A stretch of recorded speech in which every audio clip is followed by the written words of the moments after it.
Welcome to episode 4 of season 7 of the Highside, Lowside podcast. I am Spurgeon Dunbar. I'm joined by my co-host Zachary Quartz, and we have got a doozy of an episode for you today. We're going to be discussing best beginner motorcycles with Ari Henning. For the not the news topic, we're going to dive into some of the more interesting things that we saw whilst at MotoGP. And speaking of interesting things at MotoGP, let's get in a word from our sponsor. Yes, indeed. So one of the things that Spurgeon and I saw at MotoGP in Austin, Texas was Motul banners everywhere. And do you know why that is, everybody? That's because Motul is in some of the engines of our heroes, sponsoring MotoGP and operating at the highest level on the planet. Not unlike Highside, Lowside, I'm sure Spurge would agree. This is the MotoGP of podcasts, and so it only makes sense that Motul sponsors us here at Highside, Lowside. We'd like to thank Motul for that sponsorship and remind you that to learn what oil is best for your machine, you can go to RevZilla.com/Motul. That's RevZilla.com/MOTUL. While you're over there on RevZilla.com, make sure you check out our RPM program. That's the Riders Plus membership program where you get discounts on all things across all of our brands. You're going to get cash back just for signing up. And in addition to that, you get Rever Pro for a year. Rever is a navigation app making it very easy for you to get on your motorcycle and plan out a trip that will take you anywhere you want to go. So to learn more about the RPM program and all the benefits, make sure you check out RevZilla.com/RPM. Now, let's get this show started. Okie dokie, everybody. Intro out of the way. We're off to the races here. Episode 4 of Season 7. First up, not the news, as Spurge mentioned, which we will dive into in just a moment here. As a friendly reminder, the way not the news works these days, 3 minutes or less, Spurge and I have to talk about it, and the rest of the research is on you, people. So we'll give you the topic. The timer will start. The topic is things that we saw at MotoGP, and we want to focus on CF Moto, a manufacturer bringing in motorcycles from China. Zach and I had a chance to see them in person. They've made some announcements recently, so let's get into it. Zach, what was your takeaway from seeing the CF Moto bikes in person at COTA? Well, CF Moto is it's sort of been on the gas, right? We did a review of the 650 Adventura last year, I think, which Ari Henning wrote that review. And it's basically a Versus 650 clone that CF Moto is making. But Brandon most Wise recently we covered... Brandon Wise had that whole article list, kind of going after all their product line. Yep. Yeah, maybe a half dozen new bikes. So there's lots of stuff coming and happening.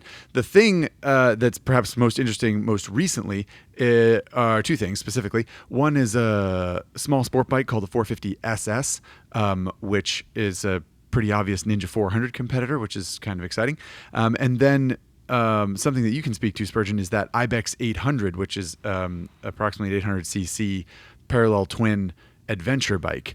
And this is interesting because CF Moto has the contract to build KTM 790 engines, right? And this engine will be in the CF Moto branded Ibex 800, which is intriguing, if nothing else.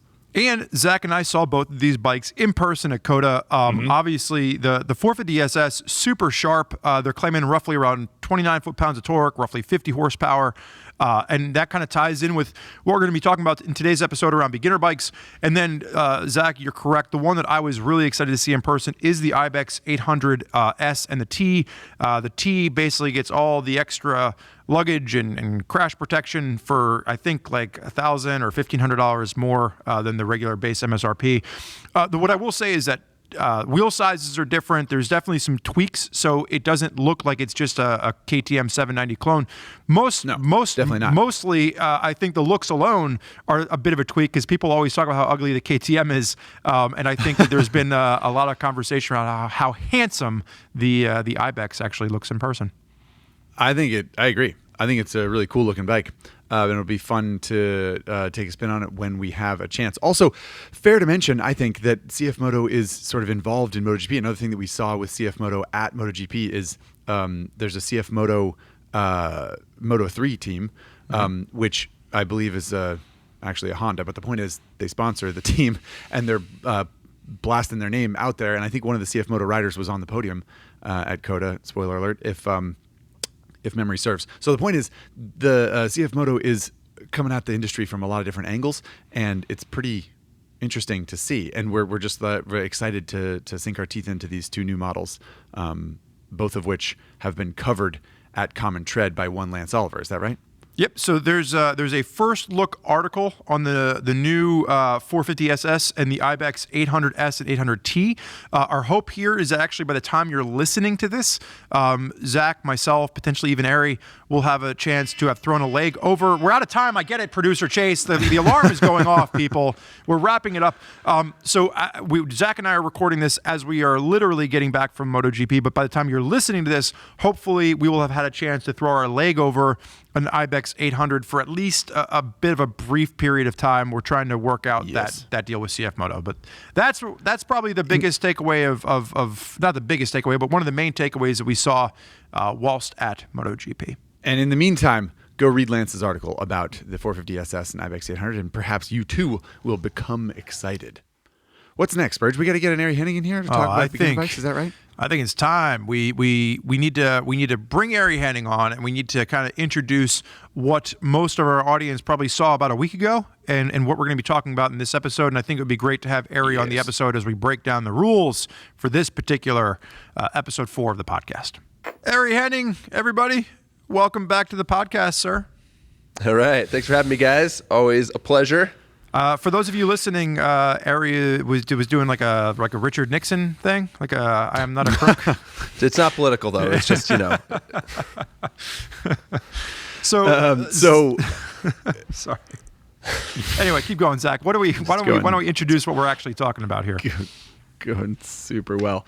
Ari Henning was a part of our whole CTXP beginner bike video, which we may or may not have alluded to. It's hard for me to keep track anymore. But if you go to RevZilla's YouTube channel right now, you will see a video about 5 different beginner bikes taking on a whole slew of challenges. And we had a hoot and a blast doing that. It involved myself and Ari, as CTXP episodes historically do, as well as Spurgeon and our colleagues Jen and Patrick, who you've heard on Highside, Lowside before. That whole rigmarole and testing sequence and video production and experience that we had was awesome, but we left a lot of stones unturned, you might say, with that whole thing, because there are 5 bikes and we didn't talk about why we selected them or what other options there are or how they define categories or any of that stuff. So that's what we're hoping to dive into here today. Am I right, Spurge? Yeah. So, I mean, I think with CTXP, we aim to educate and entertain. And here on Highside, Lowside, we're just going to bore the hell out of you with the details. So for those of you that want the nitty gritty, that's what we're going to get into today. And frankly, I think it's going to be exciting because we've ridden a lot of these small displacement motorcycles. There's, I think, probably an affinity that each of us have for certain bikes and certain categories that might differ from one another. And I think this kind of allows us to get into some specifics for those of you out there that are maybe, truly a beginner. We get a lot of emails from Highside, Lowside listeners about where to start. They're just getting into riding and they found this podcast. So hopefully this will help direct and guide people that are looking for their first motorcycle, or even potentially their second or third motorcycle, and they just want something that's a small displacement bike that's more manageable. Yeah, I mean the small displacement class, it isn't just like bare bones anymore. There's some bikes that are pretty sophisticated and pretty well featured. So I think, even if you've been riding for 15, 20, 30 years, there's motorcycles in this category that are very appealing. Yeah, absolutely. So to back up just a little bit and give some more context, the 5 bikes that we chose for this CTXP episode were BMW's G310 GS, the Royal Enfield Meteor 350, the Kawasaki Ninja 400, the Honda CRF 300L, and the Sondor's Metacycle. That last one is an all-electric sort of startup company that made an affordable... You can read about on Common Tread. That you can read about on Common Tread, absolutely. So the other ones, the sort of are more in line with basic beginner bikes. What I want to say from that list to you guys, just as a sort of a little fun little game to play before we start here. Before we started the CTXP episode, did you have a favorite bike of that list that you thought, oh, that bike's probably going to do well in this episode, before we started filming, but after we chose the machines? Ari, did you have one that stuck out to you? Well, I always kind of knew that we were going to do stuff categorically. So each one of those motorcycles is supposed to represent a category of motorcycling. So, the BMW obviously is an ADV. The Royal Enfield we used as a cruiser. The Ninja, clearly a sport bike. CRF was a dual sport. And then the Sondor is kind of urban bike, kind of as a fill-in for scooters. But very strong affinity for the CRF 300L as well as the Ninja, depending on what an individual wants to do. But both of those bikes are so tremendous. Agreed. Spurge, what about you? Did you have like a tickle of a favorite? The tickle of the favorite in the beginning was I was actually crossing my fingers that I was going to get the CRF 300L. Spoiler alert for the episode. That's the one I ended up getting. No spoilers, Spurgeon. And I ended up liking it. I think it's an excellent beginner motorcycle for all the reasons I thought it was going to be. I will say the one that I was surprised with the most leaving that episode was probably the Royal Enfield Meteor 350, and I'm actually looking to unpack that a little bit more in this particular episode. Yeah, fair enough. Well, it's funny because the bike that I had in mind as the sort of like pre-race or pre-episode, pre-competition favorite was the CRF 300, and I think. I don't know. Yeah, it's interesting that we all had that in mind because it is such a kind of like versatile bike, and it gets poo-pooed by true dirt bikers a lot because it's not as ultra kind of fierce and competitive as competition dirt bikes are. But as far as beginner bikes go, it's such a standout it's just like a good, versatile, easy bike to ride. And of course, how the bike finished in the actual competition, well, you have to watch the video to learn more about that. But I guess to dive into the sort of meat of this podcast a little bit, we never talked in the YouTube video about how we made any of these selections. And I think it's only fair to run through these bikes and talk about what other bikes exist in that category and kind of why we selected the one that we did. And going by producer Chase's notes here, the first one is BMW's G310 GS, which might seem like an obvious choice. Do you think it's the obvious choice, Ari?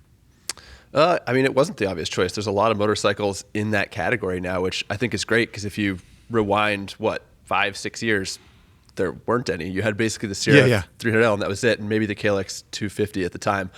But there's the 390 ADV from KTM. There's the Royal Enfield Himalayan, which you and I rode alongside a CSC back in the first episode of CTXP. Yeah. And then the Versys 300X, which we've also made videos with in the past. And like they're all kick-ass bikes, but we did have criteria for the episode. We wanted them to be below $6,000, so that ruled out the KTM. And then, it was a tough choice between the Versys and the G310. We knew, or at least we thought we wanted to have a Royal Enfield fill in for another position, so we didn't want to double up on bikes, but it's a competitive class, to say the least. Just to back up for 1 second, for anyone out there listening that might be a beginner or might not know the names of these bikes, so the class that we're referring to are small adventure bikes. So when we talk about the G310 GS, the KTM 390 Adventure, or the Versys X300, these are little pint-sized adventure motorcycles with either single-cylinder engines or parallel twin engines in them. But picture a large adventure motorcycle, just like Honey, I Shrunk the Kids style. And the idea being that you can venture off-road, you can travel long distance on-road. They're a general purpose bike, maybe focused more toward the on-road side of that, right, as well as carrying luggage and like kind of, going on an adventure. Right. And it's interesting because this category often is, especially a small adventure bike, is usually a different style of bike that has been sort of reimagined, if you will, or re-equipped with something repurposed. Exactly. And so as Kawasaki versus X300, for example, was sort of like largely a Ninja 300 that was doctored to have a larger front wheel and longer suspension and able to look and feel something like a sport touring or adventure style bike. And the Royal Enfield Himalayan is sort of more street oriented bike, and like a Honda CRF 300 Rally, another sort of adventure bike, right? It's sort of a large enough tank and has a little bit of wind protection, but that's very clearly a Honda CRF 300 dual sport that has been doctored up. So it's funny how this category, because it's supposed to be a catch-all, bikes are repurposed from other categories within motorcycling to create a bike that will be attractive to someone who wants to do lots of different things. And I mean, that's it's the story interesting. for the original ADV, right? Like the R80 GS. They took a street bike engine and they did exactly what all of these manufacturers are still doing, which is put larger front wheel and long travel suspension and a higher handlebar and make it work. So let me pose a question back to you guys.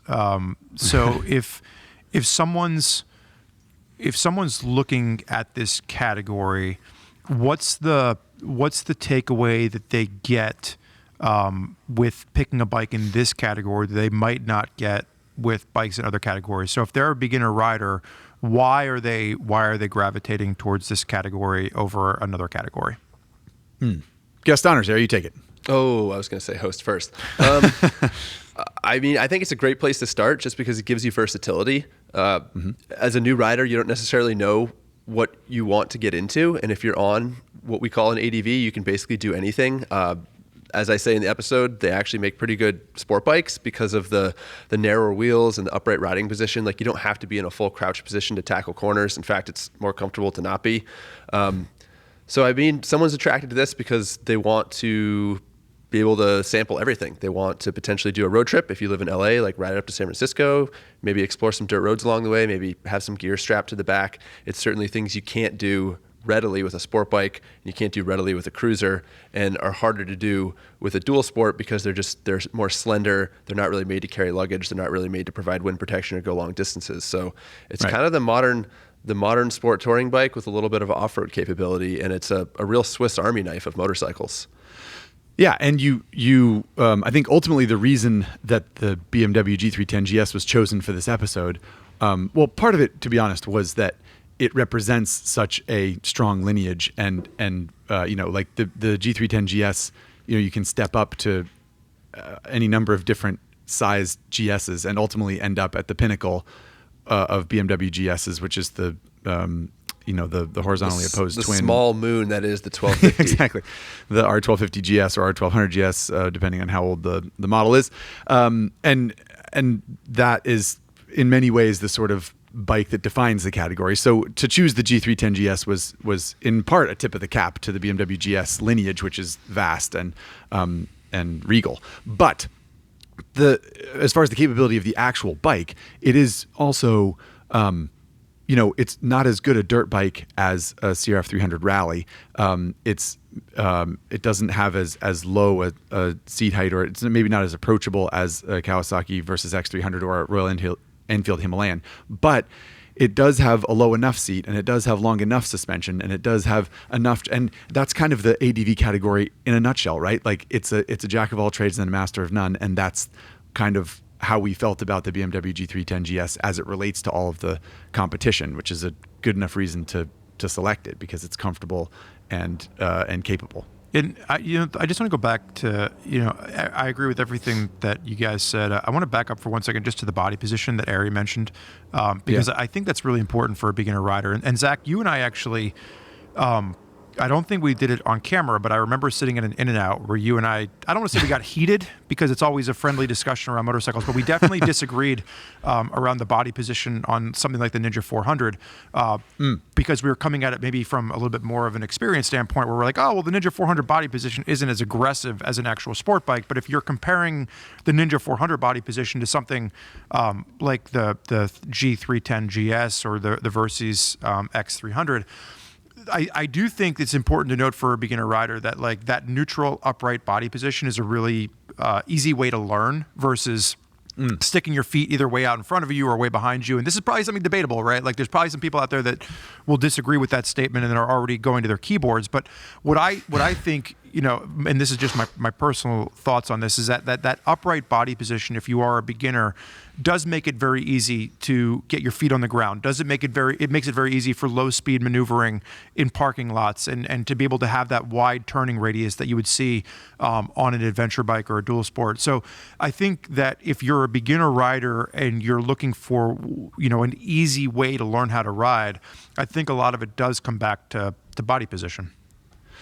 Yeah, that's fair. And I think one of the reasons that the three of us probably maybe gravitated toward the Honda CRF 300L Dual Sport, which we'll talk about later, is that it is kind of attractive because you sit upright and you have plenty of room to move around. You have leg room. You have long travel suspension. Whether you live in the country or in the city, you're going to soak up the bumps really well. But dual sports are often tall, right? Mm-hmm. So if you're not comfortable with a tall bike because you're a shorter rider or whatever, then it's easy to get scared off by the tall seat height. And an ADV again doesn't have all of the dirt capability of a dual sport, but something like a G310 GS has a nice low scooped seat. It's easier, it's more approachable, but it offers some of what that dual sport offers. So I think it's and you hinted at shape, which is also an important distinction between an ADV and a dual sport. Dual sports typically have a dirt bike style seat as much for styling as actual maneuverability, and those are not comfortable. Yeah. That's a very good point. Especially, I mean, honestly, it's dirt bikes and sport bikes, I feel like are the two extremes. Like the more purposeful and extreme a dual sport or a sport bike gets, the less comfortable they become, right? From a seat perspective, from which makes an sense. ergonomic perspective. Yeah, because it's about performance, it's not about comfort. But yeah, and Ari makes a good point about style too, right? It's easy to look at something and be like, well, it needs to, if you're a designer of a motorcycle, you're like, well, it needs to look like a dirt bike. And then all of a sudden you compromise whatever it is, seat height or comfort or something like that. I think even if you're looking at a beginner rider, what I liked about the bikes that we picked, like the 310 versus something like the CRF, is that the 310 doesn't run tubes.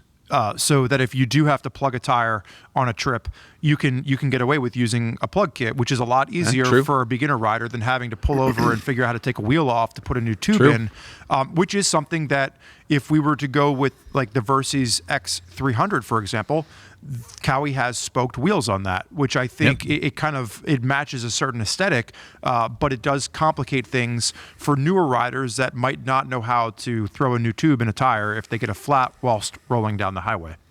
Mm-hmm. Well, the 390 ADV's got tubeless spoked, but you're spending $7,400 to get that bike, so it was a little out of the budget for this comparison. Wait, which one is that? The KTM, the 390. KTM. Yeah. I didn't realize that bike was that the price started with a 7. I did not. That is news to me too. I thought that was like 6. $7,400, but I mean that's literally just a top-of-line KTM adventure bike shrunken. Like it's got the TFT, it's got fully adjustable suspension, it's got off-road ABS, it's got off-road traction control. Like it is full featured. It just happens to be, small. So then it's a 21-inch front wheel, right? Correct. Yeah. Oh, so, did they? Because I thought. Actually, no. I think it's is it a 19? I think it's a 19. I think it's a 19. Yeah. Okay. I mean, that makes the Himalayan is the only one with a true 21-inch front wheel in this category. So, I think we can probably transition away from ADVs sometime soon here. Spur's got something else to say about ADVs. No. I'm not surprised. Spurs loves ADVs. I do, but what I'd like to do is maybe just if there's a rider that's new to motorcycling that's looking at this category, and let's just try to bullet it to the 310 GS, the KTM 390, the Versys X300. And Ari, the point you just made, I think is what got me thinking about this. Like if you're looking at this category, which one's right for you? I think the KTM 390 is probably, from a pricing standpoint and from a feature standpoint, maybe the top of the class. If you're looking at let's not forget seat height, because that is going to be a limiting factor for some people. Yep. So then if you're looking at maybe all the bells and whistles, then the KTM might be the one that you're looking at. Would that be safe to say? I think so, yeah. And if your inseam will support a bike with a 33.6-inch seat height. Is that the tallest seat height in the class then? Of the bikes we're talking about, yeah. That's got to be. Okay. The Himalayan, which we have not talked about. I know you guys are keen to move on, which I understand. But no. The Himalayan is a motorcycle that I feel is extremely underrated. Like, it is heavy, it is slow, but my goodness, is it handsome. And it's like a tractor. I mean, they're almost impossible to stall, and you're not going to go jumping over any whoops or catching air. But if you're trying to get deep into the woods, that is an excellent option. And it's got those rad racks in the front and the back, lash a bunch of crap to it. And I think it's a solid bike. I think the biggest drawback is the weight and the fact that it's not very fast and the brakes aren't very good. But if you're not in a hurry, it's just such a great motorcycle. And correct me if I'm wrong, TSM host, it would probably, if we're looking at like which ones in this category are the easiest for self-maintenance for a new mechanic, that would probably be the one that's also the easiest to maintain. easiest to maintain, but it also, because it's archaic technology and design, I think the oil change is like every 3,000 and you have to do valve clearances every 6. But it is screw type adjusters, which are quite easy to do. That is definitely a DIY thing. You don't have to remove camshafts or shims or buckets or any of that stuff. The bike's also got a 3-year unlimited mile warranty. There you go. Pretty substantial. But if we're looking at the 4 bikes that we're discussing in this category, the KTM is probably the most expensive and the most technologically advanced.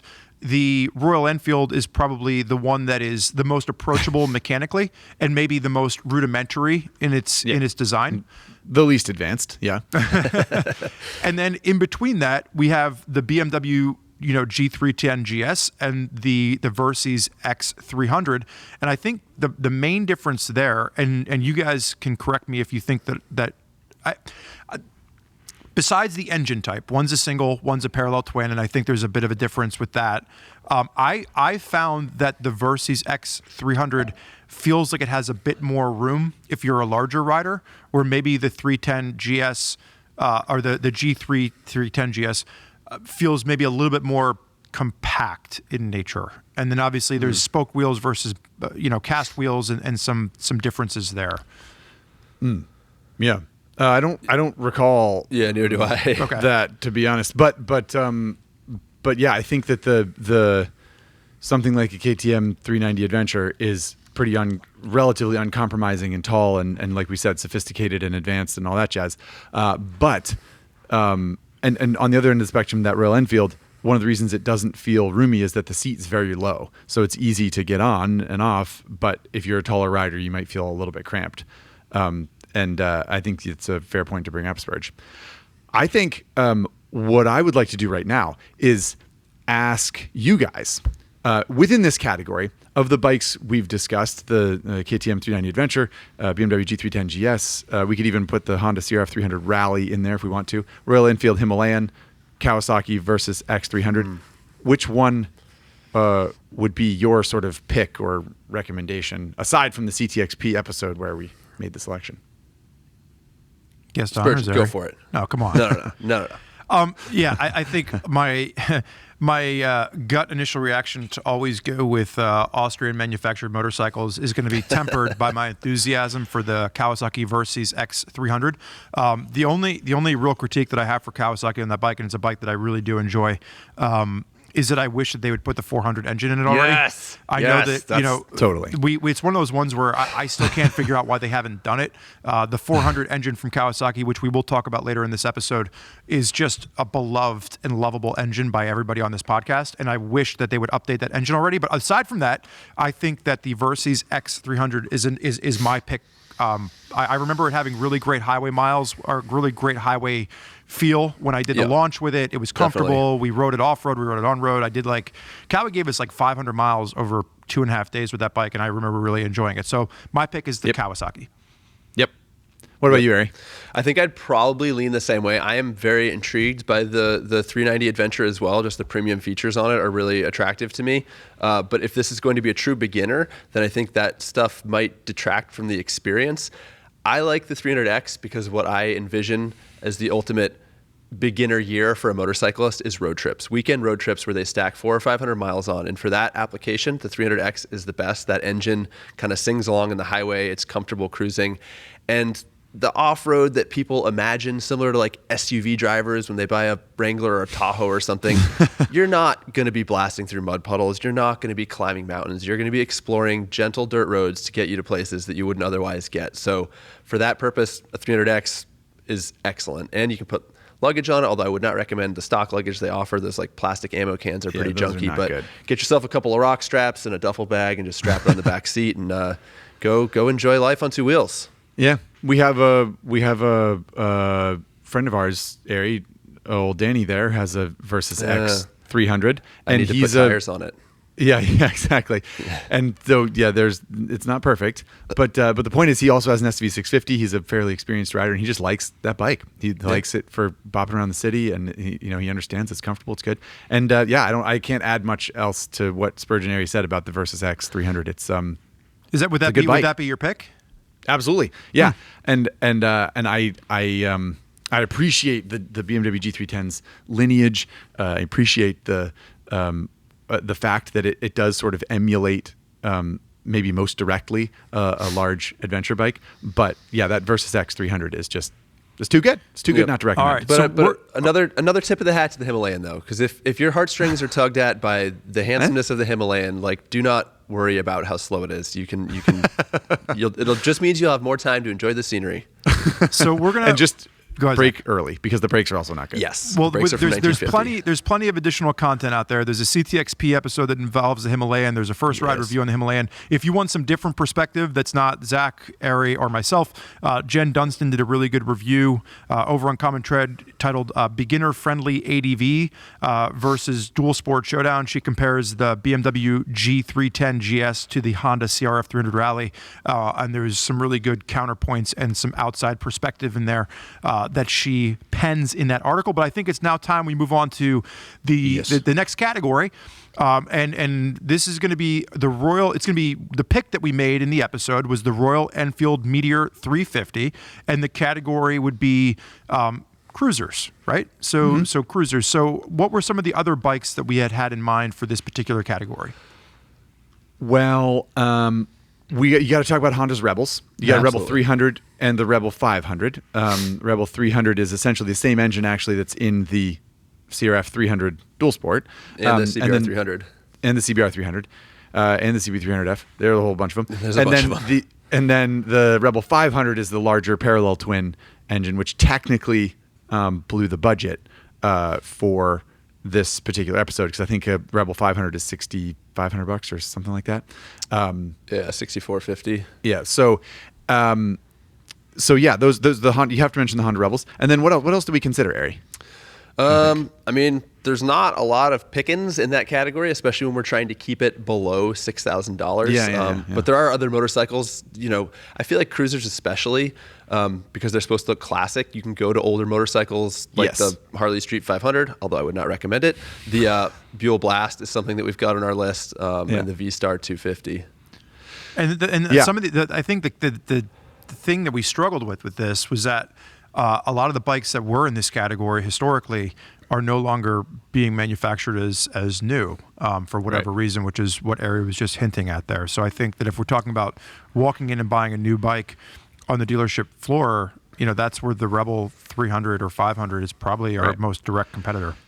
And it's an interesting conversation with those three bikes, right? The Royal Enfield Meteor 350, which is sort of a I won't say it's a classic American cruiser because it's a little bit more upright and a little bit more standard than a classic cruiser. I think that choice requires maybe a little bit of explanation, because I think at first blush, some people might look at it and almost think it's like a cafe bike, but you do have your feet out in front of you. It has forward controls to some degree, and it has styling in the seat and the fenders that give it a cruiser look. So it's it's low.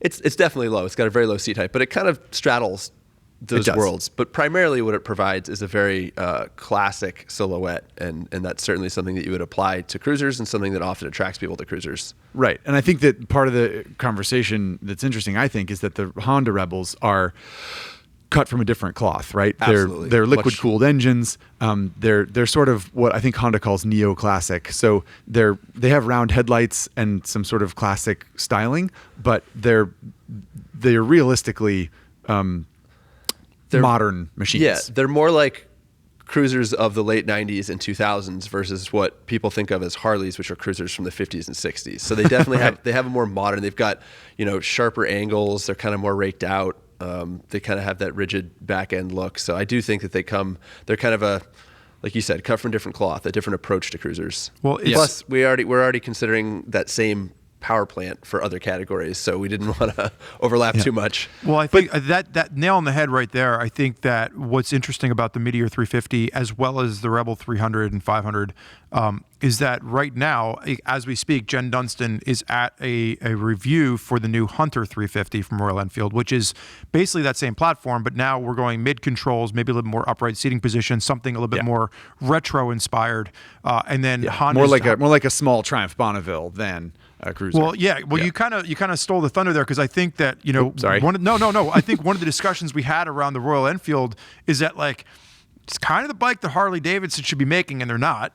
And then I'm looking at the release of the Hunter 350, and I'm like, that's kind of the Triumph Cub that they should be manufacturing that they're not. True. Because when you look at Triumph's product line and you look at Harley Davidson's product line, there's nothing sub $10,000. Like that's for beginners. Like true. Yeah. So I mean, Royal Enfield's got the benefit of being an Indian market motorcycle where these are big motorcycles, basically. I mean, you guys got to talk to Sagar recently. Like, they sell just so many motorcycles and they're manufacturing so many bikes there. It's easy for them to take those existing production lines and start selling them in the U.S., whereas, like, Harley tried it. They made a 500. They didn't even make it here in the U.S., and it just didn't do well. They're not equipped. And I mean, yeah, it's a I think... Yeah, I'm not even sure where to go next, but I do want to circle back to the Rebel 300, Rebel 500 just for a second on this topic, though, because to your point, Ari, the thing about Royal Enfields, both I think the Himalayan has this, and perhaps the new Hunter 350 will have it as well, but the Meteor 350 certainly has this, is that it feels like a full-size premium motorcycle to me. It doesn't have, like, when a Honda Rebel 300 as sort of charming and approachable and affordable and reliable as it is, it feels kind of like a toy. It feels small. It feels narrow. It feels kind of like, I don't know, like a little bit half baked because it's, taking another power plant and putting it in that frame. It's sort of like cobbled together in some ways. It's also really light. Which I think is probably part of it, because the Royal Enfield it's bulky. It's a substantial machine. Yeah, it weighs, I think, 50 or 60 pounds more than a Rebel 300. So that's not nothing. But part of what you get from that is you sit on it and you think, this feels like a real bike. It feels whole and kind of like comfortable with itself, And I think that that's valuable. And I think that's something, the reason that popped into my head was that's something that the Harley Street 500 did not have, I don't think. It didn't feel whole or even... It felt like, frankly. Yeah, it was half-baked. It was a second thought. It was crappy part spin. It had the worst brakes I've ever experienced. The motor was decent, but that was the only thing good about it. Yeah, if you wanted to stop the bike, you could Fred Flintstone it and just put your feet down on the ground. Yeah, I think that and like the Royal Enfield Meteor 350 is not the perfect motorcycle, but it holds all of the so well. It carries the torch of these characteristics that feel like a cruiser should have, right? Well, I think it's the perfect motorcycle. It feels good. I think it's the perfect motorcycle for somebody that's looking for that authentic experience, right? Like it does. Yeah. You can smell, because of the way the engine technology is working. You can kind of smell the oil and the gas all kind of mixing together in there, and you get this kind of visceral, I don't know, charm with that particular bike. And the paint was great on it. The fit and finish was, exceptional for the cost of what you were getting. And for people, in the Harley Davidson world that's talking about, give me something that's, authentic and easy to work on. Get back to what we were talking about with the Royal Enfield earlier for the Himalayan. Like, it's, screw valve adjusters. You can get down there. You can change the oil yourself. You can do that maintenance yourself, and you can have a bike that feels like just a small version of these bigger bikes that you aspire to one day. Definitely. Although we did learn that the oil changes were a little tricky. Don't get that way. Yeah. Watch the episode for that. But Zach, to your point about it feeling put together, I think it's that all the systems on Royal Enfields are commensurate. So like the brakes aren't very good. The transmission's a little clunky. The engine's a little slow to rev, but like everything works together and feels well matched. It basically just feels like a motorcycle that's been snatched out of time and just happens to have been produced this year. Right. Yeah, I think that's a good point. We often talk about bikes feeling like they're either greater than or less than the sum of their parts, right? Like you look at a spreadsheet and you think, a spec sheet, excuse me, and you think, oh, well, I think I understand that bike. And the three of us having ridden many, many, many different motorcycles, it's easy to say, oh, I think I know what that engine feels like. I think I know what those brakes are going to feel like. I think I know what that bike is going to feel like.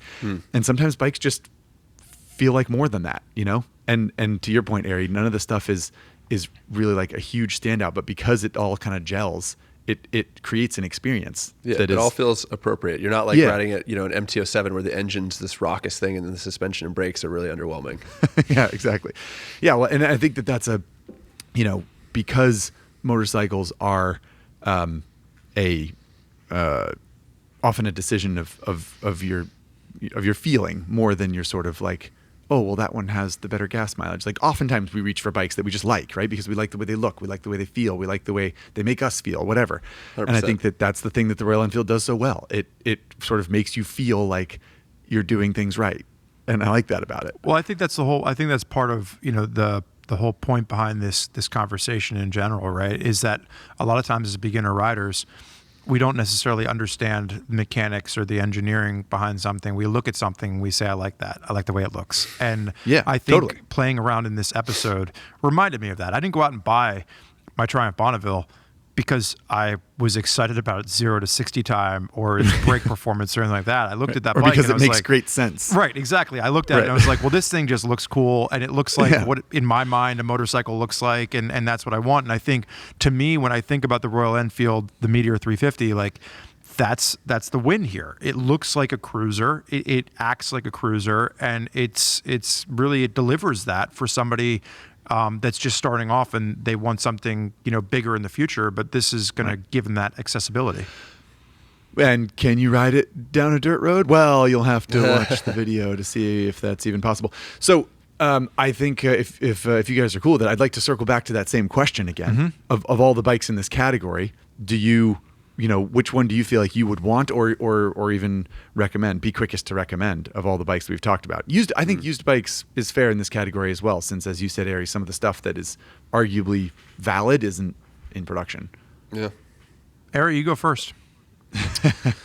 Well, I think the Rebel 500, frankly, I know it doesn't fall within the $6,000 limit that we applied to the CTXP episode, but similar to what Zach's saying about the Meteor feeling substantial, I think the Rebel 500 feels even more so. It's still got a super low seat height. It's somewhere in like the mid 27s.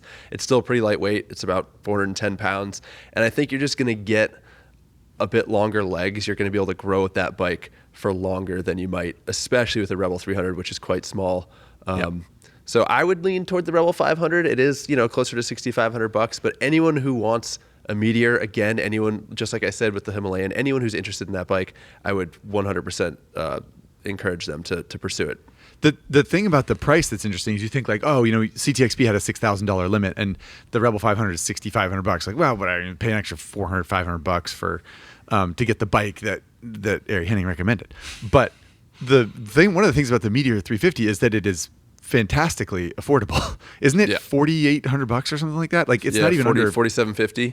Yeah, so it's not even under $6,000. It's under $5,000. Yeah. And if someone was really sort of like, that's a lot of money for gear. Warranty. Same 3-year warranty, same unlimited mileage. It does have the same service intervals as the other engines again. So if you are not the type of person who wants to be getting their hands dirty working on the bike, then maybe go for a Honda because they have much longer service intervals. Yep. That's actually a great point. Just in general, like if you own a Royal Enfield, you're probably gonna. It is more maintenance intensive to the point where like maybe you're somebody that wants to learn how to do your own oil changes or adjust your own valves. That might be a better bike for you for that regard. Well, I was gonna mirror the same thing that Ari said. Basically, was sort of like I think the Royal Enfield is super charming and it's a great bike, and I think people will be happy with it. But if you want to, like, I don't know, if someone was like, I'm gonna get my first bike and it's going to be a cruiser, it's either going to be a Royal Enfield Meteor 350 or a Honda Rebel 500, and the first thing I'm going to do is ride from Los Angeles to New York. I feel like I'd be like, get the Honda, get a Honda Rebel 500, because the Meteor has like a governor basically, as far as we can tell. It goes like to 80, what was it, 81 or something? No, it's like 78 or 76. It's not very fast. And even in Los Angeles, you're going down the highway sometimes and you're like, just wide open. Come on, dude. And it's not that it can't go faster, but it has some kind of whatever. The point is, it's not an ultra high performance bike, but it is darned handsome. And same thing as Ari. I think it's hard not to recommend the Rebel 500. But if you end up with a Meteor 350, it's also a cool bike, and I would be you'll get the tip of my cap for sure. What about you, Spurg? Yeah, I'm going to disagree with both of you on the Rebel 500. I would absolutely be looking at the Royal Enfield Meteor 350. I would probably, if I'm being honest, and I haven't seen it in person yet, but I would probably be looking at like the Hunter 350. I was really won over by this particular platform from Royal Enfield. If I'm a beginner rider, chances are I'm not bouncing off the governor at 80 miles an hour, freaking out about it. That's probably about as fast as I would want to be going anyway. And if I'm taking a cross-country trip on my Royal Enfield, or a Rebel for that matter, I'm probably picking back roads and not freeways. I'm probably piecing together, 55 mile an hour byways, which is actually a more enjoyable way to take that trip. We've discussed that previously on the podcast. So I was absolutely won over by the Royal Enfield. I hadn't ridden it before we were filming this episode, and getting a chance to play around on it. Yeah, you're right. It's not going to win any drag strip speed races, especially with a 220-pound behemoth like me behind the handlebars. But I give Royal Enfield a tip of the cap, as Zach Quartz would say on this one, because I was very much I came away a fan of this platform. Right. Yeah. They'll win you over. And you said you might look at the Hunter 350. So just to be clear to anyone shopping for a cruiser, Spurger's recommendation bike is that's not a cruiser. Exactly. If you want a cruiser, just don't buy a cruiser. Buy something else, because is that a good summary? If you are looking for a cruiser, I would say the Meteor 350 is the way to go. If you, going back to my point earlier, if you're a beginner rider and you want something where maybe it has more of an upright position, because it's probably a little bit easier to learn on, maybe, in my humble opinion, that's where the Hunter gives you the same aesthetic charm of the Meteor 350, just a bit more of an upright seating position. Yep. But can I make a cruiser PSA before we move on? Please do. A big part of what makes a cruiser is the riding position. We used to call it the C-clamp riding position, because your legs are out in front of you and your arms are out in front of you. Unfortunately, having your foot pegs in front of your tailbone makes a bike harder to manage. You do not have the ability to stand up if you're going over potholes or trying to negotiate, and it makes you carry a lot of the weight right on your spinal column. So it can be uncomfortable. Despite what people say about cruisers being comfortable, you can't reduce any load or weight on your butt using your legs because your feet are out in front of you. So that is something that you definitely compromise. Similar to being on a sport bike where you have to be crouched over and lean forward. On a cruiser, it's the opposite, and it is also a compromise, which brings us back to what Spurgeon said about ADVs and dual sports giving you that upright riding position, which ultimately is comfortable and gives you the most control. I don't know, Ari. I think if you watch that CTXP episode, you might see Jen Dunstan standing up on those foot pegs. You might also hear some comments about forward controls making it difficult. Well, let's. We have three more categories that we want to walk through. Geez, yeah. But we do want to get in a word from our sponsor, Motul, at this particular time, and we will be right back with more exciting action from the three of us. Alrighty, we are back talking about beginner motorcycles here with my friends Spurgeon and Ari. Next on the docket, everybody, Spurgeon said we have 3 categories left. Ninja 400, which was selected as the sport bike of record for the CTXP episode. And that might seem like an obvious choice, and that's because it was. But being that we're talking about all of the different options that there were, it's only fair in the sport bike category to mention that other machines do exist, not least of which Honda CBR 300, Yamaha R3, and KTM's own RC390. We also didn't talk about the fact that, and we were kind of debating on this, but there's also naked sport bikes like a Z400 or a Duke 390, which could easily MTO3, Z400. Yep, yeah, could easily be considered in this same category, just with a different seating position, obviously. So, Ari, tell Spurgeon why we did not choose a naked sport bike and why he is so dumb. Well, people want a sport bike because it's got a full fairing, Spurgeon. It's just like you said before, it's all about the heartstrings. It's all about what gets the heart rate going. And when someone sees a sport bike, it just looks fast sitting there on the side stand. It does. And even though I am a true believer in naked bikes, I would definitely choose a hyper naked over a proper super bike. I think that for the beginner rider, they can't help it. They're just drawn to it like a moth to flame, man. They need a full fairing.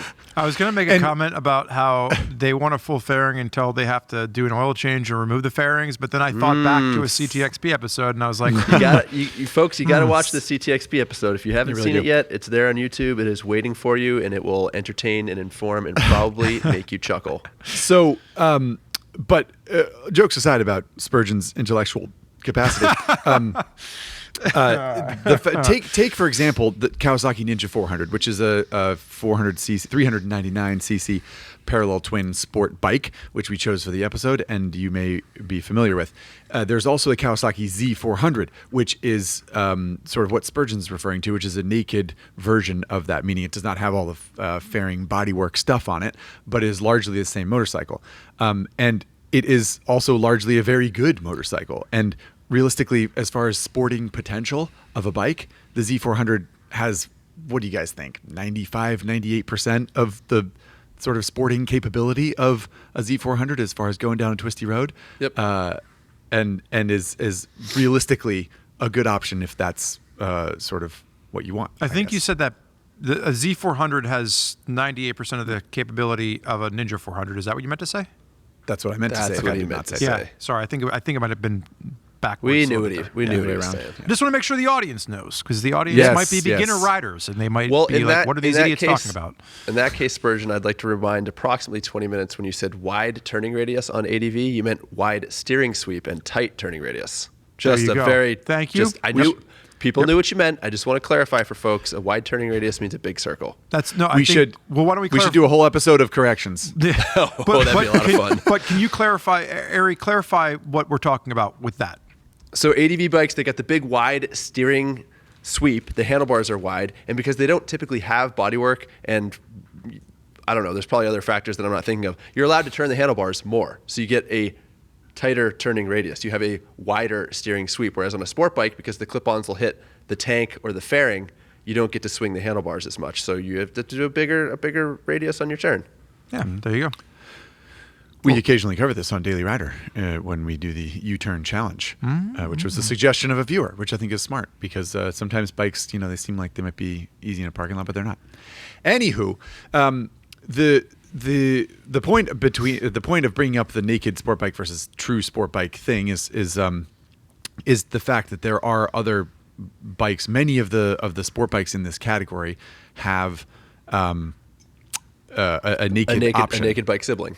A naked bike sibling, exactly. And we didn't mean to suggest that none of those bikes are any good, more that we wanted to lean into the pure sport bike thing. So I guess let's kind of like set them up and knock them down.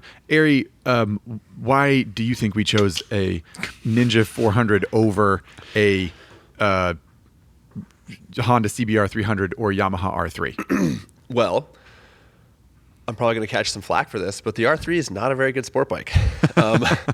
I don't like the power plant. It's kind of anemic, even though it's a similar design to the Ninja 400. Mm-hmm. And the worst part about it is the suspension. The suspension of that bike is genuinely not good. It will limit you even as a beginner rider, whereas the CBR 300 has a great chassis. Suspension and brakes on that bike are tremendous. It is extremely light and nimble. However, the engine is not particularly sporty. It's a 286cc single, similar to what's on, well, not similar, exactly the same thing as what's in the CRF 300L.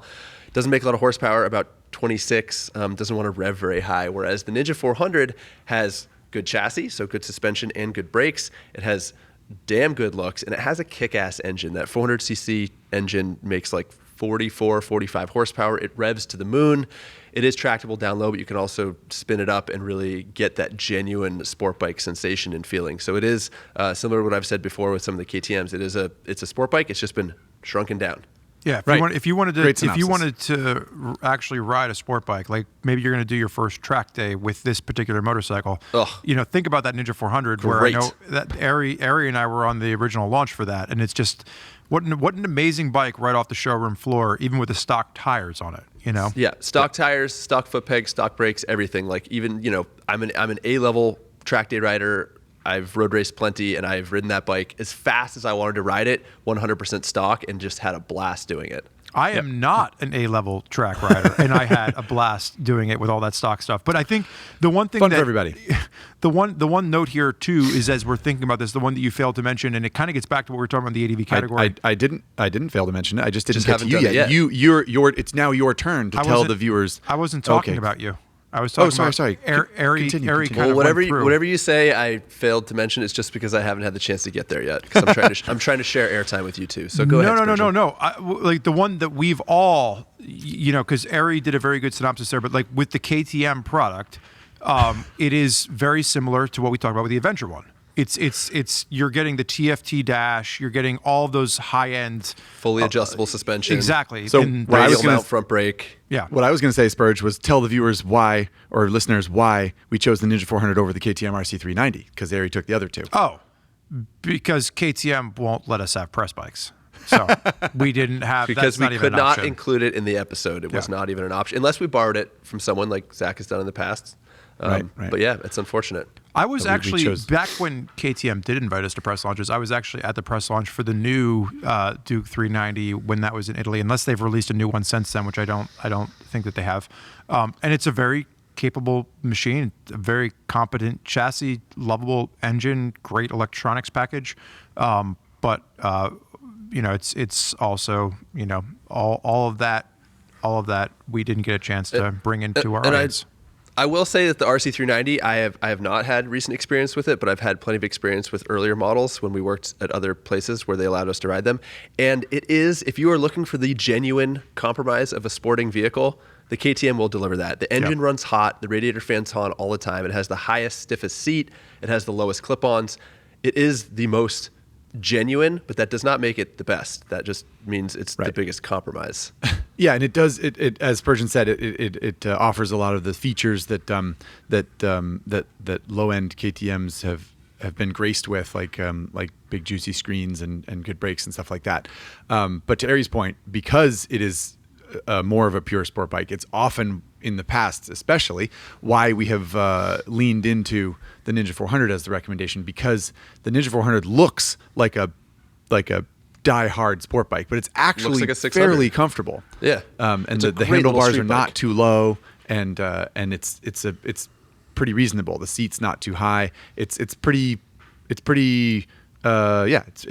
good bike, period. Not just a good sport bike. Whereas the KTM's historically have been aimed at performance in a way that compromises the comfort on the street a little bit. So the and one beginners are often intoxicated by that performance word. So it does come at a cost.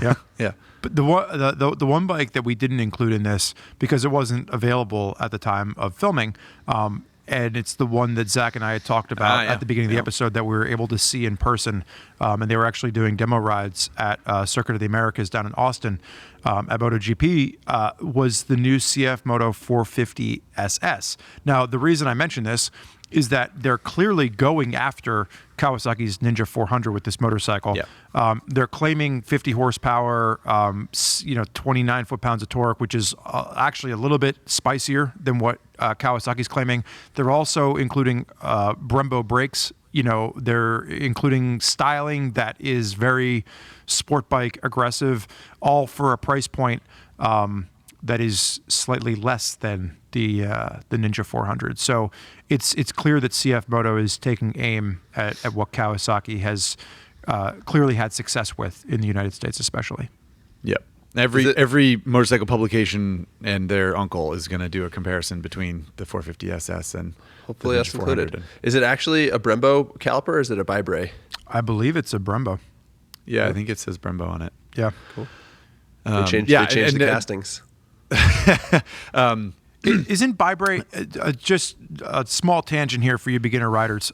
Isn't Brembo. Oh, is that what it is? Okay. Yep. Yeah. It's just an Indian Subsidiary. Yeah. But I've only ever seen them on KTMs. So I guess I mistakenly thought that they were done through a partnership with KTM. But no, it's just another tier of product. Yeah, Gotcha. It's just a different tier. Yeah. Well, look at that, Highside, Lowside listeners. I learned something new today. We'll learn you something, Spurgeon. Yeah. So the CF Moto wasn't available for this test, and we haven't ridden it, so we couldn't include it.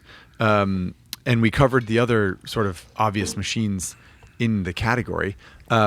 Is there anything we're missing? I'm trying to think. Even like older bikes that haven't, like, what about how much?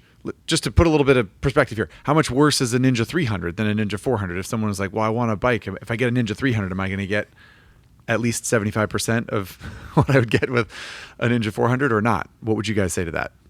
I mean, the chassis was big improvement. The Ninja 300 is still a very solid motorcycle. The Ninja 400 was a big step up in capability. So I think if you're a new rider, you're not really going to notice the difference in the chassis and whatnot, but it is, if you can swing a 400, if one's available, I would choose that over the 300. But again, it's a good place to start if 300 is, especially if you can get it for a good price. I think that difference is more, and this gets right into what Ari was just saying, but I think that difference is more applicable if you are an existing rider that might just be looking for a small displacement bike. If you're a beginner rider, then, whatever you can get that's affordable, Well, then what about a Ninja 250? Between the two. No. Don't go back Carburetors. What about a 1987 No, stop it. Kawasaki EX250? Stop it. If we were ranking these motorcycles in this class, gentlemen, top to bottom, what are we thinking? Guest honors. That's how this works. So there you go. Make Ari do the dirty work for us. I like that. Yeah, exactly. I like to think that the RC390 would be a strong competitor for the Ninja 400, perhaps even better. However, I have not had the chance to ride them back to back. I do absolutely think that the Ninja 400 is a solid bike, whether you're a beginner or returning rider that wants something sporty but still comfortable and capable. So first place goes to the Kawasaki. Second place, because it is near and dear to my heart, is the little CBR 300R. It is slightly underpowered, but as a street and city bike, it's fantastic because of that single cylinder. It's got great low-end torque, so you can literally just at idle let the clutch out and it'll start rolling. It's got really good acceleration off the line. And then the chassis, the brakes, it's so light, so nimble. It handles really well. It handles brilliantly. And a distant third would be the YZF R3. I struggle with that motorcycle in a lot of different ways. And I had one. I owned one. I raced one, and I did not like it. Yeah, fair enough. I was going to say that you said distant third. I think the distant last place is probably, and we didn't mention it in this at all, is the Suzuki GSX. Oh yeah, no, that didn't even make the list, man. That thing's a pud. Yeah. What a pud. Yeah. That's a strange motorcycle. What is it? It's the Kawasaki GSX 250R. I think it weighs like GSX 460 pounds and makes like 17 horsepower. And it's $5,000. It's all the worst things. It's a Taiwan market bike, maybe. I think is it air cooled maybe even. It's like two valve. It's such a strange mashup of things you don't want. Archaic design, and it's sort of dressed up as a little GSX-R, but it's not. Don't be fooled.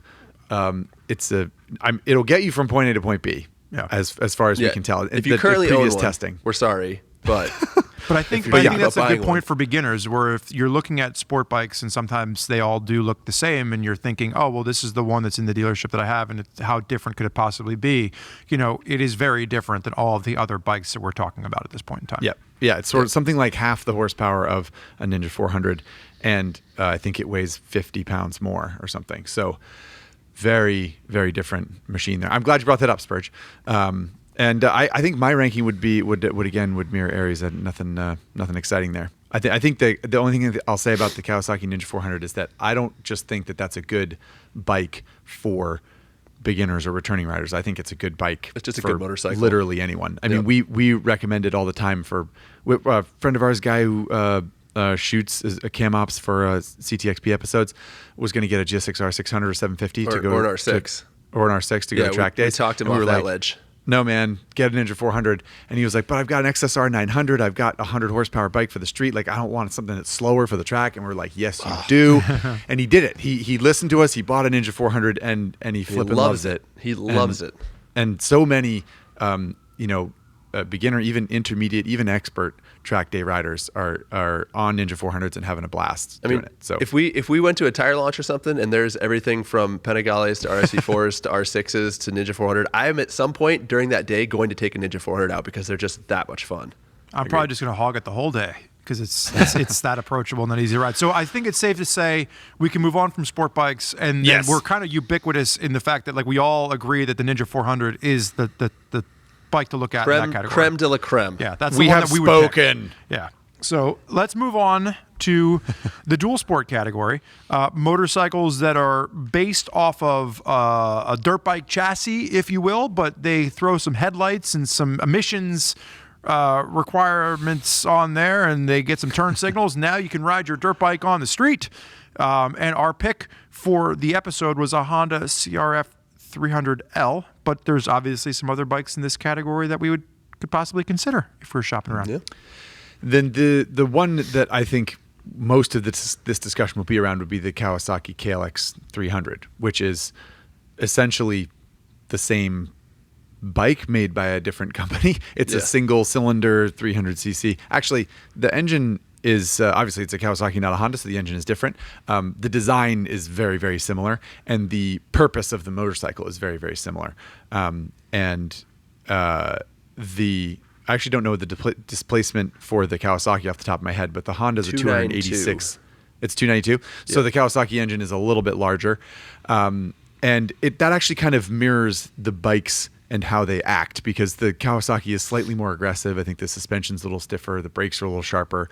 And I think, correct me if I'm wrong, Ari, but basically we leaned into the Honda because it's a Honda and because it's so approachable. It's a Honda, it's approachable, and it's just kind of more versatile. The KLX, if you're going to be riding on road, the KLX was a little less appropriate. The CRF was kind of just more well-rounded, I suppose you'd say. But quintessential dual sport. It's also cheaper because we did have a $6,000 price point, and the CRF is $5,350, and I think the KLX, you can get a model that's $5,900, but it spans like $5,900 to $6,200, I think. I think the flip side of that is that if you are somebody that's looking at buying a dual sport motorcycle as your first bike because you do want to ride off road, that's where I think the Kawasaki probably shines a little bit better than the Honda does. If you're looking at just off the showroom floor, I mean, if you can ride out your backyard to trails and you're like not that like it needs to be plated and have blinkers because you're going to bop on some roads, but you're not really interested in any on-road performance, then that's a totally fair thing to say. I think we're all thinking about this from our perspective as experienced riders and what we're looking for to make sure we have a bike to grow into. But the one that I do want to throw out as competition is Kawasaki's 230L, because I have one of these in my garage right now for Nicole, and I think that it's plenty of power for her. And I think she's had an interesting time growing into it. I don't think that going to a 300L would have been appropriate with a taller seat height and more power. So again, for beginner riders out there that are just starting off, the 230L is actually a pretty approachable option. There's a low seat height version now, I believe. And it's not going to get away from you. It's manageable, but I can still hop on it and ride it back and forth to the office and get a tremendous amount of fuel mileage. And I think it's only fair to point out that there are, especially if you're reaching down for dual sport motorcycles that have on-off road capable motorcycles that have license plates and blinkers, especially if you're looking sort of down the spectrum a little bit to seat heights that are lower and horsepower numbers that are lower, there are a gaggle of options, including the new Honda that we just talked about earlier this week, the CRF 150X. Is it? Yeah. No, the 150. No, it's the CRF 150L. 150L. Excuse me, but it's like $3,000. Seems like. Yeah, it's interesting in the fact that this is something UPS guys back there. Zach's going to run and grab that. Should I catch him at the bottom of the stairs or what? No, Zach's got him, everybody. For those of you that are listening and not watching, what I will say is when Zach and I first discussed this on the podcast, either last episode or the episode before, at first it was the episode with Lance, so it was the first episode of the season. I had made a comment about like, oh, well, if you're looking at the Honda, why not just get the 230L? The 230L is a little bit more bike to grow into. It's probably going to give you a little bit more performance. They both weigh about the same, so you're not really saving any weight with going with the 150. But Zach so rightly pointed out, it's a $2,000 price difference. So if you are a beginner rider and you're looking for affordability, that Honda 150L coming in at $3,000 versus the 230L, I think out the door, we were paying, upwards of, north of $4,000, not quite $5,000. But you're looking at almost a $2,000 price increase to jump up to something like the 230L. So bang for buck bargain. We didn't include it in this because, frankly, it was not out yet. But the 150L, I think, is going to be really interesting to see how that does for Honda. And to be clear, I don't think it would have taken the place of the CRF 300L in our comparison, because the 300L is so much more capable and bigger. A distinction we had was that the vehicle should be able to travel on highway, and legally you only have to have 150 cc's for that, but we also recognize that we live in Los Angeles where the highway goes 75 or 80 miles an hour, so Yeah, the 150L would have struggled there, as would the 230s. As would a Suzuki DR200 or a Yamaha TW200 or even a Yamaha XT250, which is a handsome, cool little dual sport. And there's a certain person out there that I would recommend that for. But sir, I think the CRF 300L is the sort of quintessential modern dual sport with a liquid cooled engine and enough dirt chops to call itself a dirt bike, but also enough comfort to call itself a street bike. Yeah, and the big difference between those smaller bikes that Zach just listed and the bikes that we're talking about for this episode is, again, seat height. So the CRF 300L has a 34, almost 35-inch seat height, which is going to limit who can throw a leg over it and ride it. Whereas if you get on a 230, an older CRF 230L, or maybe the new 150, or a TW especially, like those have tremendously low seat height, so very approachable for shorter riders. But I think it's important to note, and this is something we kind of hinted at in the episode, but I think it's something we're gonna we could unpack a little bit here, is that not all beginner riders are short. I'm looking, for myself, one of the reasons that I was excited about pulling the card on the CRF 300L is the fact that it is a little bit taller. So at 6'3", I had more room. I had a bit more maneuverability on the seat. I could move back a little bit if I wanted to stretch out. I could kind of push myself up if I wanted to, change body positions. So I think that for taller riders, something like a CRF 300L makes a lot of sense because it doesn't feel so small and so compact the way a TW200 or an XT250 or something like that would. Or a cruiser or a different type of bike as well. Yep. Yeah, for sure.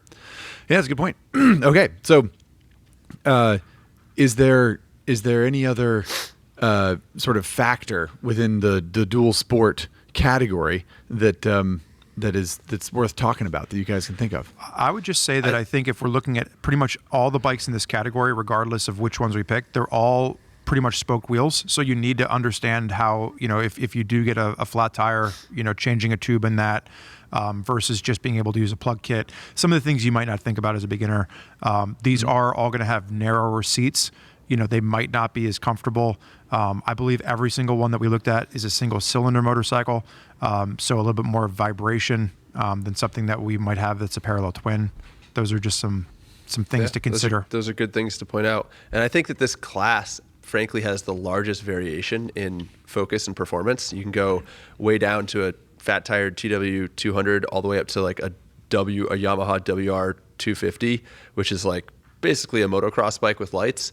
It carries, an expensive price, and it's high strung and high seated. So this category, really, you gotta kind of think hard about what you're gonna want to do with it, and then find the bike that fits those needs. I think they stopped producing the WR. Yeah, 2021. Yeah. So that would have to be a used purchase. But a Suzuki DRZ 400, right? Like that's one where somebody might look at that and say, "Oh, that's a beginner bike," but chances are it's probably a little bit more on the high performance oriented side of dual sporting.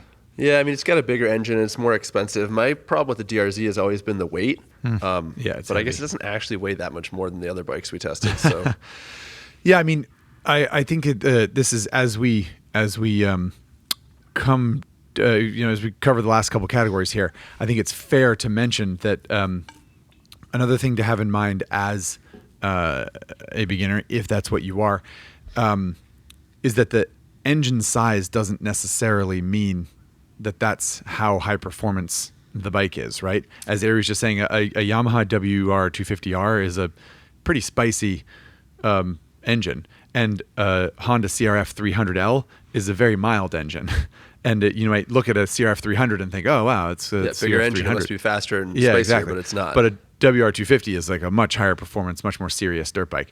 And that's true for basically all the categories, especially like sport bikes. Spurg and I talked with Abi about that Kawasaki ZX4 RR, which is a 400, and then there's a Ninja 400, and it's sort of, you can think like, oh, there are two Kawasaki 400 sport bikes, and one's $5,500 and one's $10,000. I guess that one's just expensive, but it's a different conversation, and it's something to keep in mind. Not that black is always white and up is always down, but keep it in your head to bring it back to the dual sport category. When we're talking about performance, it's not just engine performance. Like when we talked about, if you're looking at that WR250, or the Kawasaki, it's got a higher end suspension on it than you might find on the Honda CB, which can be great if you're looking for that, but can also be kind of rough if you're not expecting it, you know? Yeah, true enough. So, do you all agree? Ari, we'll start with you again. Do you agree with the selection of the Honda CRF 300L as the dual sport of record for the CTXP I do indeed. episode? Yeah, I think it's a solid bike. They're fun to ride. They're certainly off-road capable, and it's a surprisingly good street bike. Like, good synopsis. Spurgeon? Yeah, they handle well, and you can jump off curbs, and you can park them anywhere, and they just kind of they're fun in the city, and they're, as we said, capable off-road. If I was looking at this category for me, myself, and I would probably gravitate towards the Kawasaki. I think the Kawasaki is just a little bit more performance oriented, even for beginners. I think there's a little bit more you can kind of grow into there. And if you're looking at maybe getting that as your first bike, but then also going and doing a dual sport ride with your friends, and you want to spend more time off road, I think the Kawasaki is probably would be my pick. And then again, depending on how vertically challenged you are, you might like this category, and that's where something like the 230L would probably be more for you. Yeah, fair enough. Well, I think you're both right, frankly. I think that there's this isn't, and the reason I say that is that the delineation between those bikes is pretty thin. I mean, they're very similar to each other. They're very, very similar. And if you get the one that's slightly more aggressive, you're not getting a freaking supercross bike. No. And if you get the one that's slightly more mild, you're not getting a complete, RV bumper bike. They're both sort of like reasonable compromises and reasonable dual sport bikes, I think. So, but yeah, I think, the CRF 300L is the one that I always sort of come back to, just because I think it's the torchbearer for the category. So I was happy to have it in the spotlight in that CTXP episode. So this brings us to the final category, fellas, the one that was held by the Sondor's Metacycle all-electric motorcycle in the CTXP episode, and one that's the most nebulous, right? Because we wanted a sort of like urban category, but it wasn't necessarily clear what that means, because it means different things to different people. And you could say an electric bike is valid because that's the future. You could say a scooter is valid because there are hundreds of millions of them around the world that people rely on. So wouldn't that be the right choice? And I was kind of torn. Ari will tell you, I pulled pretty hard for a scooter because I like scooters, and I think that it's a valid choice for an urban runabout. But not as cool as electric bike, that's for sure. Yeah, and to be clear, all of us here at the West Coast office who are involved in CTXP own or have owned scooters. We definitely believe in them for getting around town. I rode a scooter to the gym a day ago. I use it to go get coffee and run errands, and I know Spencer does the same thing. They make a lot of sense, but they're being phased out. Modern scooters are getting bigger and heavier and more expensive, and suddenly you've got this influx of electric street legal vehicles. And the Sondors was something that was appealing to us because of the price point. Again, it fit within the criteria that we set for this episode. Or it did initially anyway. It came out on the market at $5,000, and then by the time we made the video, they were like, "Well, it's actually $6,500." And now, as we record this podcast and the episode is about to come out, they're offering a rebate. So like now it's maybe less again. Like you said, very very nebulous and very classic startup. But even so, like let's say it's $7,000. It's still probably one of the most affordable electric vehicles out there when you're comparing it to something like the Zero FXE. Indeed. You know, easily. It is by far the to this point anyway, the best combination of affordability and capability as far as a bike, being able, as Ari said, ride it on the freeway, and technically that bike will go 75, 80 miles an hour, and it won't do it for very long. Yeah, it won't do it for very long. But it will do it, and that's something that any other bike for $5,000 or $6,000 or less that we've ridden up to this point can't do that. So it really struck a pretty, it hit a hard target, and I think that it sort of it deserved to be in the episode for that reason. That being said, I think some of the complaints that we did have with it that might not have shown through in the episode, but Zach, I think you did a very good job with your Common Tread article. With new technology, there comes quirks that, there were multiple times. I think there was one point where I watched Ari Henning push it with its rear wheel completely locked up for about 40 feet, just screaming at it to get it to unlock. There were just moments That's where a security system, Spurgeon. But that's what I'm saying. There were times where like the security system wouldn't necessarily unlock in the way that we wanted it to, or whatnot. Yeah. For the rightful user, it would still refuse to cooperate, which can be very frustrating. Yeah. More quirks than any production-ready motorcycle should realistically have. But certainly, then again, it did deliver in some ways that we weren't expecting, right? Like, sure, it's an electric motorcycle that you can buy for approximately the right amount of money to fit this episode, and it will go down the freeway, and it has all these, but surprisingly capable in the dirt, actually, and in part because the suspension adjustment is way off and weird and not correct, but a little bit too stiff. So when we took to our dirt road test route with the Sondors, it was actually sort of surprisingly adept, actually, which is some credits probably due to its rider. I was just about to say, which was not me. Yeah, which was not me, to be clear. I think the ability of the Sondors was benefited greatly by the individual piloting the Sondors. Well, all that said, the riding position though is quite open, similar to an ADV style riding position, right? Upright, but approachable. And when you're riding it in the dirt, you're most likely to be standing on the pegs, which is good because it has the worst seat in the history of motorcycling. So you don't actually ever want to sit down on it. And if you're going to trundle down a dirt road and stand on the foot pegs, then all of a sudden it makes lots of sense.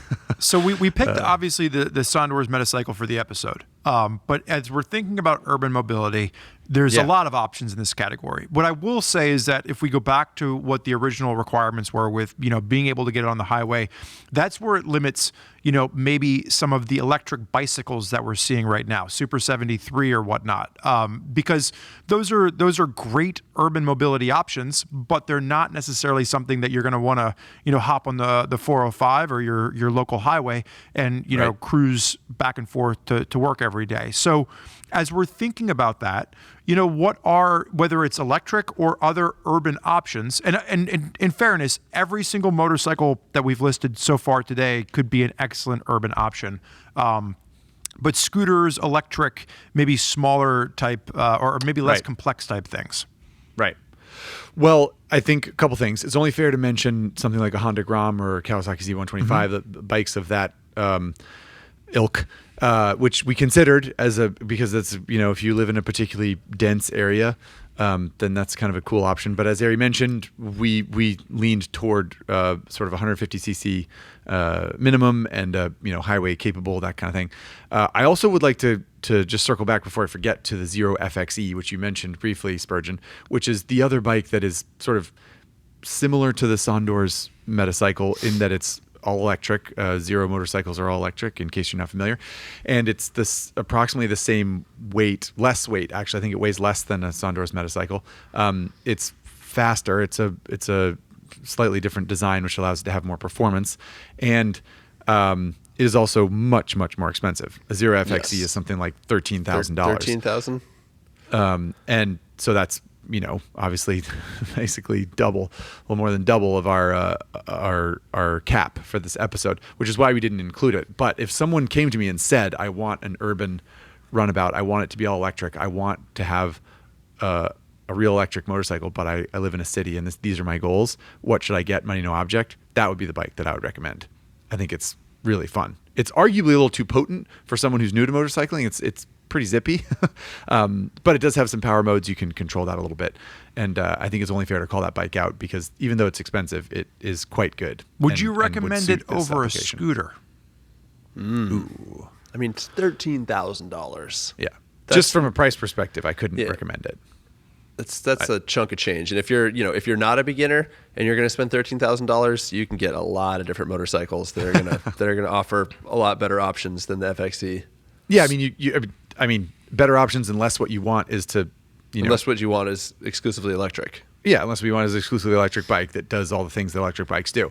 But yeah, to Ari's point, $13,000 is there. That really opens up your options if you're shopping for a motorcycle. So, I think To answer your question, Spurge, I would have a lot of trouble not recommending a classic scooter, whether that's a Yamaha X-Max or S-Max or a Honda PCX 150, a Honda ADV 150. These are all sort of like, 150 to 300 to 400 cc. Suzuki has some Bergmans, small scooters that are relatively affordable and are pretty good for getting around urban areas, you know? Yeah, the hard to argue against. The X-Max is just a hair over the $6,000 limit. That's around $6,100. But, a little bit more displacement, a little bit more bike to grow into. You mentioned the Honda line. I think the one that has always impressed me, and I know that the ADV 150 is a variation on this, but that PCX 150 is one that I rode around when I was living in Nashville. I had a little Metropolitan 50 for a hot minute too, which was a lot of fun, but that's obviously not going to get you on the highway. But I think the PCX 150, under $4,000, with an MSRP of like around $3,900, very, very performance oriented for a 150, as much as a 150 can be performance oriented. And I thought it was a very comfortable scooter when I rode it. I thought it was very impressive for what it was and for what the money is. You disagree with the performance notion there, Ari? I mean, performance when it comes to scooters is basically like how fast does it accelerate and how good are the brakes, right? Like you're not intentionally going out and slaying any canyons. And the thing with scooters is that you do have to set aside your vanity to some degree, because unfortunately in the US they are not deemed cool. If you are beyond that and it doesn't matter to you, then they're extremely practical and they make a lot of sense. But yeah, like a PCX 150 is kind of like if you saw a college professor with a pocket protector and glasses riding it down the street, you'd be like, yeah, that seems appropriate. Unfortunately. Can't we change the stigma of the United States with what we're doing here on this podcast? I've been doing everything I can. Yeah, can't we change? I'm just not cool enough is the problem. Yeah. I've got last weekend I had 3 scooters in my garage, so I'm doing what I can, man. It's just interesting to me that, like, if you were a college kid and you had the choice between, like, I don't know, a beat up Tercel or a cool little scooter to bop around on, like, I think scooter. But the scooters nowadays, okay, X-Max is cool, ADV 150 is cool. The rest of them are not particularly cool. The Zuma, they went to the single headlight. It looks super dumb now. They lost the bug eyes. Like, I've got a 2-stroke Zuma, which I love because it's super light and compact and fast. And you don't get 2 strokes anymore either. They're all 4 strokes and they're heavier. So, like, I love scooters, but unfortunately the direction the scooter market has gone makes them less appealing to me. Gotcha. Mm-hmm. Yeah, that's fair. It does feel like they could maybe reach for some amount of sexiness in the scooter market if they want to. But there are so many other places that scooters are either accepted or sold en masse in ways that I don't think appealing to American vanity is at the top of the list, as you sort of point out, Ari. Yep. So I guess I want to pivot to this discussion a little sooner for this category because I feel like it's harder to wrap our heads around. This is like we said, the most kind of nebulous group of bikes that we've tried to define in the CTXP episode and in this conversation.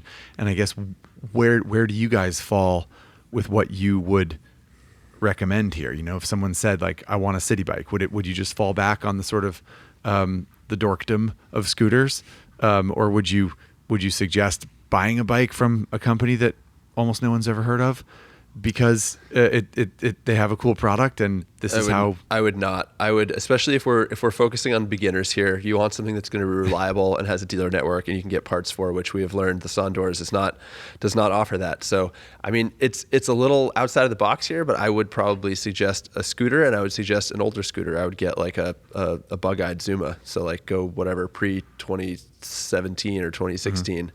Zuma 125? Yeah, buy used Zuma 125. Rip around the city, have a blast, love life. Spurge? So I guess I would agree that the Sondors Metacycle would not make it on my list. Not now. Does it have anything to do with the fact that we wrote an article since we made that video about how there have been layoffs and we're not sure of the future of the... Well, it doesn't matter. I just wasn't really that... I mean, it was a cool niche thing. But if I'm looking at urban mobility and I'm making a recommendation to a beginner, if you have to have something without a clutch, like maybe you just don't want a clutch, and that's why you're looking at urban mobility category. That's a good scooter. distinction that we have not brought up. Right. until So now. when we're talking about the Metacycle, when we're talking about scooters, like it's a throttle. You just twist the throttle and the bike goes, and the transmission does all the work for you. If that's something that is appealing to you, I would be PCX 150 all day long. That's my recommendation. If you actually want to be able to use a clutch, I'd go back to the dual sport category. I think a dual sport motorcycle is actually a great option for urban mobility. Absorbs potholes well, lightweight, turning radius, or however I have to word it so it's correct and Ari doesn't yell at me again. But I think that, Gently correct. I don't yell. But no, I think that's where I go back to, is I think that dual sport category is actually pretty fun for the city life.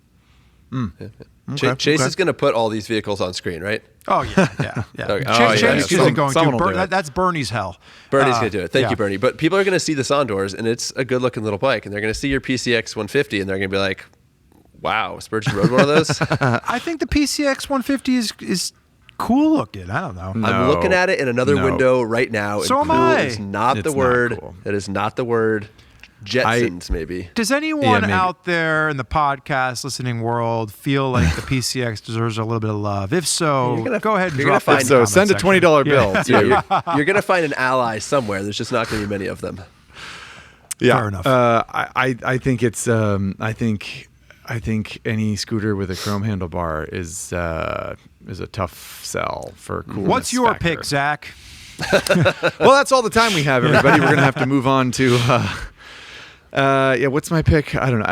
Ari makes a good, like the Zuma 125 is a great pick there. It's like just spunky enough. It doesn't and, match any of the rules that you knuckleheads set out for this. It's not why- 150 that's true. cc's. That's true. Yeah.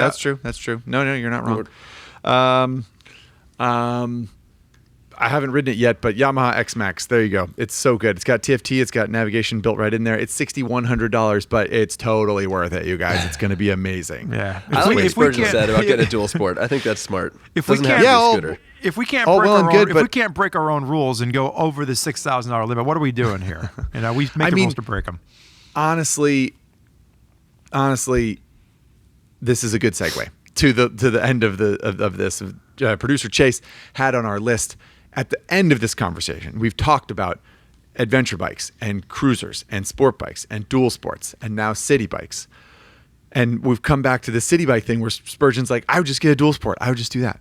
Yeah. So producer Chase said, what bike would you buy? So of all the categories, not just within the category, what bike would you put in your garage? And it sounds like Spurgeon, would you go dual sport or would you go ATV? Sounds like you'd go PCX 150. If I was a beginner rider today, just starting out, I would go with a dual sport bike. I would probably be looking at, if we wanted to keep it to the bikes that we actually rode for the CTXP episode. I was extremely happy with the CRF 300L, and I still am, and I still would be. And if I went back to like 20-year-old Spurgeon looking at getting his first bike, I think that's probably the bike that I would get just for ease of nimbleness. And it's actually something that I've been thinking about a lot since we've done this episode, is like trying to put myself back in the mindset of where I was. I really appreciate that perspective, because I was struggling. I know obviously that question is going to come to me, and I'm really struggling because there's so many different things to consider. But if I just look back at like Ari when he was really getting into riding on the street, that is a great framework to work with. Yeah. Okay. Well, have you gotten in that mindset? Are you? Yeah, and young Ari is really torn between a Ninja 400 and a CRF 300L. So I'm in young Ari's probably gonna want a Ninja. He was real hot to trot for track days back then. So yeah, either bike would be fantastic, but I do think that the Ninja is something you can really grow into. Obviously, it's not going to do well off road, although CTXP does show that that's not necessarily true. So yeah, I guess I'd have to flip a coin then. Honestly, it's a struggle. Young Spurgeon probably would have gravitated towards the Z400. Like I would be between the dual sport. If I had to pick the second one, it would be the naked version of the one that you're looking at. What about a young Zach Kortz? I'm very curious. Handsome, young, tall. Well, young Zach Kortz actually lived in the great city of Boston for college. And I'm putting myself in that approximate mindset, which is when I sort of like did buy my first motorcycle. Your first street motorcycle. Yeah. Sorry. First street bike, and sort of like I'm going to have a bike in the city to ride around. And in reflecting, it was a dirt bike. It was a dual sport that I then put street wheels and tires on, and I did DIY supermoto. So I made my own supermoto bike, which was it's just a dirt bike with street wheels and tires on it. What manufacturer was it? It doesn't matter. It it was a KTM 450 EXC. Take a drink, ladies and gentlemen. Pretty spicy motorcycle. Yeah. It's not one that I would recommend for a beginner, which is why I didn't call out the specific model. But the point is, I think if we're talking about this discussion distilled, and we're talking about young Zach, realistically, what I did was I reached for that dual sport category. That was what I did. I reached for the bike that had like the long travel suspension, and I thought this will be fun around the city. And I think that's true today. If someone said you're going to college for 4 years, pick a bike to ride around the city on, a dual sport would be pretty hard to argue with. Yeah. Well, there you go. If your inseam allows. And if it doesn't, get yourself that Versys X300 because it's great. Tall. Yeah. So I think hopefully, our goal for this, when Zach and I sat down to discuss this, and then we brought Ari into the madness, our goal was to kind of go a little bit beyond what the CTXP episode allowed for. And hopefully by this point, if you haven't already seen it, you've made a mental note that when you're done listening to this, you're going to go watch that episode, because this episode of Highside, Lowside, this season 7, episode 4, was really meant to be a counterpart to the CTXP episode, where we could get into this and really help to lay some of this out for beginners. So hopefully we've done our job, and you understand exactly what these categories are a little bit better than you did at the beginning. But now we have an engine sound guessing game to play. And just indeed, just one more note. If you would like to imbibe in this topic of beginner motorcycles in yet another medium, I did write an article for Common Tread. So you can read the article that says all of the stuff that the podcast said, which was based on the stuff that we said in the video. It's a whole universe we're building here, people. It's just like Marvel. Trifecta. That's how we do. It's just like Marvel. Okay, but yes, we do have an engine guessing game to play, and Spurgeon, take it away. So if you've never done this with us before, which is madness, you've all played the engine sound guessing game. We're going to play an engine sound. Ari, Zach, and I are playing against one another. We have no cheating advantages over Ari. Producer Chase has kept this all a secret. We then have 2 hints, and we will then reveal the answer. We hope that all of you listening will play along, scream at your radios or your televisions. Here we go. This is the engine sound of the day.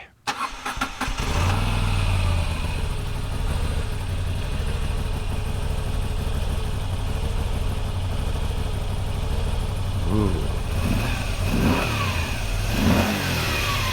Rev it. There we go.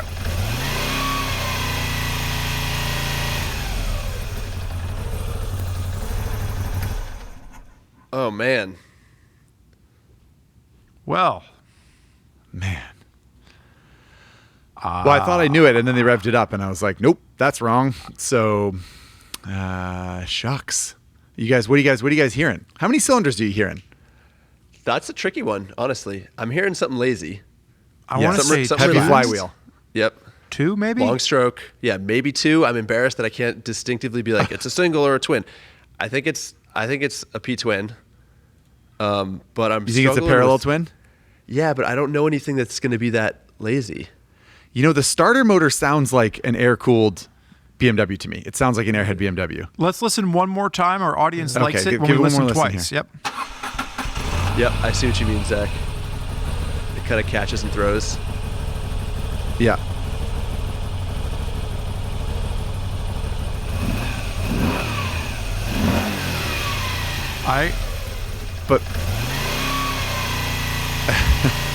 I'm not hearing a pose twin though.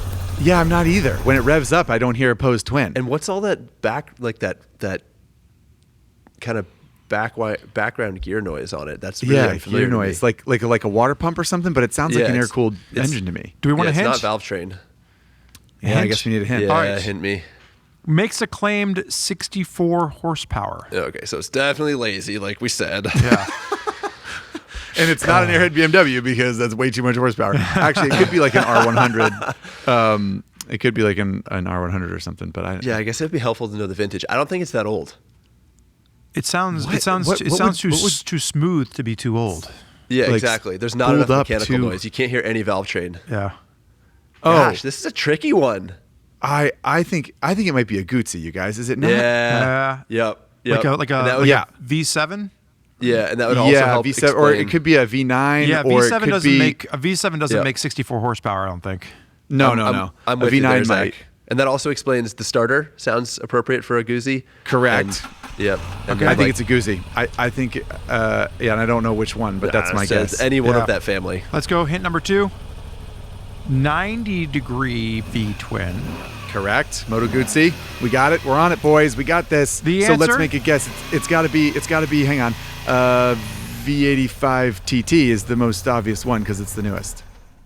I like that. Sure. I like that. Yeah, I think this is the first time on Highside, Lowside that all three of us are kind of like, yeah, Sounds that right. That sounds right. Okay. It is a 2022 Moto Guzzi V7 850. Same thing, guys. Same difference, though. Yeah, it's Nice. slightly different Good engine. job. But That was fun. I like how right. we allow ourselves that, right? We're like, we got it right, even though we didn't get it Exactly. right. Yeah. I mean, getting the exact whatever, a little bit of bore and stroke and a couple of different tweaks and mods there. It's basically the same engine. I wouldn't have said that a V7 claimed 64 horsepower, like you said, Spurge. Yeah, I'm Claimed. surprised. Guess that. Claimed. Claimed. On the dyno, it's more like 39, but you know. Well, either way, I want to give a shout out, thank you to Carl, who submitted this. Is that Carl with a K? Carl with a C? Carl with a C. Classic. Says there's been a bit of Guzzi abuse in the podcast, so he's trying to stump us. He was trying to stump us. So thank you, Carl, for sending that in. If you want to play the engine sound guessing game along with us, or if you want us to try and guess your engine sound, rather, you can send in your year, make, model, and any mods you've made to highsidelowside@RevZilla.com, and make sure you get audio of the bike starting, the bike idling, give us a couple of good revs, let it idle back down, and about 30 seconds in time is exactly what producer Chase is looking for. You know what I'd like to hear on Highside, Lowside at some point? A multi-cylinder two-stroke. Wow. Someone out there. This is a request. Someone challenge us. Get it on the show. Well, I can't think of a better way to finish this discussion than the three of us agreeing on, and as far as we're concerned, winning the engine sound guessing game. That was a real Beautiful treat. thing. And I guess we got a couple of little housekeeping things to do here, Ari, but we can let you go. Thank you, as always, for your knowledge and your time. Should I do one of these again? Sure, why not? Didn't go over well in the beginning, so. Yeah, guys, thanks a lot. This is fun and an important topic. Beginner bikes, again, it's just such a cool category to talk about because they're not just weak, lame little motorcycles anymore. You got so many rad options. It's a great time to get into motorcycling. Indeed. That it is. Yep. All right. So, Ari, we're going to bid you adieu, and then we're going to jump in and do some T-shirt winners and comments. So, Ari, we'll catch you next time. All right, guys. Thanks. See you later. So, always a pleasure having Mr. Henning on the episode, or on the podcast, rather. This is a good episode. Hopefully, beginners or people that are interested in riding maybe can find this and get a better sense of what bike would be right for them to start on. Let's hope. Yes, indeed. And I guess that means we have to pivot and move on, Spurge Dirge, to give away a T-shirt to a particular Apple Podcast reviewer. So as a friendly reminder, leaving an Apple Podcast review helps us a great deal because it helps with distribution of the show and people finding it. And if you leave an interesting or funny enough review for us, then we might feature it and therefore send you a T-shirt. Today's winner, Spurge. Triumph Mary. Triumph Mary wrote in and said, I've been riding for about 7 years. I'm an empty nest mom who has always loved motorcycles and Vespas. From the very first Sears and Roebuck mini bike that her older brothers had when she was around 7 or 8. So cool. And she goes on to say, as a young teen, watching Brigitte Bardot on her Vespa in the south of France, I knew that one day I would have a Vespa. I now have 2, smiley face. And if the podcast can keep the attention of someone who's old enough to be most of your moms, it'll keep young people who love to ride interested too. Well, let's hope, Triumph Mary, that is the case. We very much appreciate your listenership and your collection of Vespas, whatever they may be. That's pretty cool. Yeah, fun review. Nice to hear from you, Triumph Mary. As a reminder, to claim your T-shirt, send your T-shirt size and your mailing address to Highside, Lowside at RevZilla.com, and someone we think will get back to you eventually. Alrighty, and I think this episode is going to be releasing right around, if not on, Mother's Day weekend. And so that was part of our rationale for picking this review from Mary. As somebody that's old enough to be all of our moms, thank you for listening. And shout out to all of our moms out there who are probably not actually listening. Barbara Jo, Janet, all of you. Yeah, you're not listening. Why are we? Who cares? All right. Well, and as a friendly reminder, please do leave an Apple Podcast review whenever you can. We appreciate the feedback, and we love giving away T-shirts. So it's a win-win.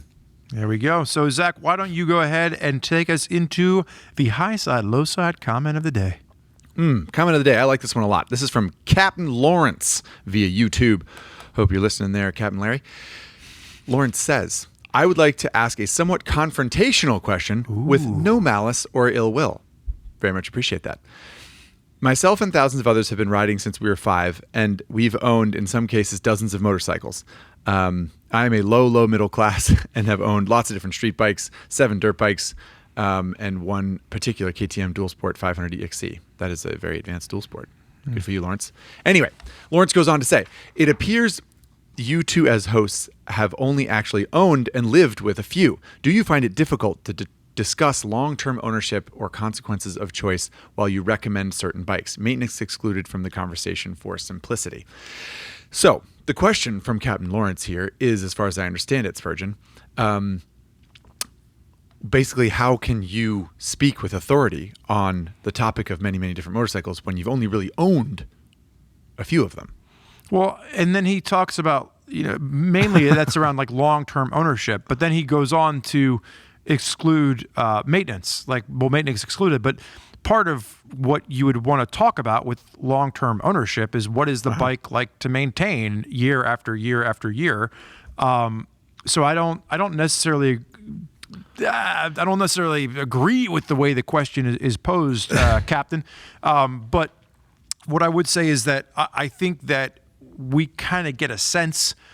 I can't own all the motorcycles out there. That doesn't mean that I'm not appropriate to review and to talk about what I can speculate with. But I would say that I own a few motorcycles. I've owned past motorcycles. I've typically kept motorcycles for at least 10 to 20,000 miles, if not more, to get a sense of what they are like to live with. And that doesn't necessarily mean that all motorcycles are going to be exactly the same, but that's kind of a tricky question. You could buy a Honda that goes for 100,000 miles and never gives you an issue, and you could buy a Honda that is, the engine blows up after 5,000 miles, and that's not normally the case. But I don't know. I don't know if there's really a great answer for this, other than the fact that I would like to believe that the amount of motorcycles that I have owned and the miles that I have put on the motorcycles that I have owned kind of speaks for itself. What about you, Zach?